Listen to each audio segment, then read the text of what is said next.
voilà, et donc vraiment pour reboucler, pour finir, clôturer le sujet Wikileaks, voilà, c'est ce en quoi, de par le fait qu'il n'y ait plus, que les États-Unis n'aient plus ce fonctionnement, ce en quoi, en fait, c'est un gain pour la sécurité, puisque du coup, ils ne se mettraient plus ils ne s'exposeraient plus par des fonctionnements déloyaux, illégaux, plus ou moins, je ne sais pas si c'est illégal, je sais pas comment c'est cadré ça, mais en tous les cas déloyaux, vis-à-vis de leurs alliés et du reste de la planète. Et donc, par ce biais, c'est pas une mise en danger, c'est un gain en termes de sécurité pour eux. Voilà, et pour la stabilité mondiale et la paix dans le monde, grosso modo. Voilà, sécurité mondiale pourrait-on dire. Donc la stabilité et la paix dans le monde. Voilà.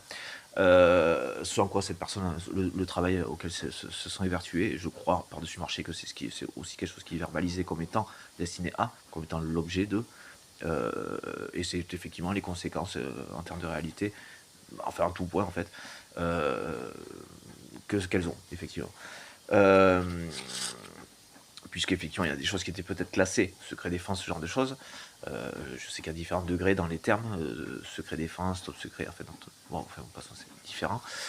Mais qu'il y a différents degrés dans l'appellation en elle-même, du caractère plus ou moins secret, quoi, hein, confidentiel, secret, pour la sécurité, voilà. Mais du coup, ce qui était révélé là-dedans, donc classé ou pas, n'étaient pas des choses qui intrinsèquement concernaient la défense des États-Unis. Voilà. C'est plutôt quelque chose qui concernait un positionnement qui relevait plus de l'attaque, grosso modo. Donc ce en quoi ça ne les mettait pas en danger, voilà, ce danger auquel ça les aurait exposés, c'est celui dans lequel ils se mettaient, qui créent eux-mêmes. Voilà. Et donc ce n'était pas défensif, c'était bien, c'était plutôt la défense des autres pays qui aurait été problématique, enfin qui aurait pu revenir à quelque chose qui aurait relevé du danger.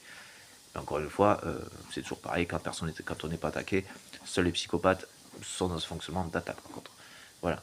Donc il y a une part de paranoïa à un moment donné est une chose, ça pouvait se voir assez concrètement en général, effectivement dans ce qui est une espèce de climat comme ça qu'il y avait là-bas, qui est moins d'actualité, malgré tout. C'est plutôt la colère effectivement qui est présente. Et on peut considérer à juste titre effectivement sous certains aspects, il y a des choses qui se sont stabilisées, ce serait top que monsieur effectivement Trump reconnaisse également la Palestine.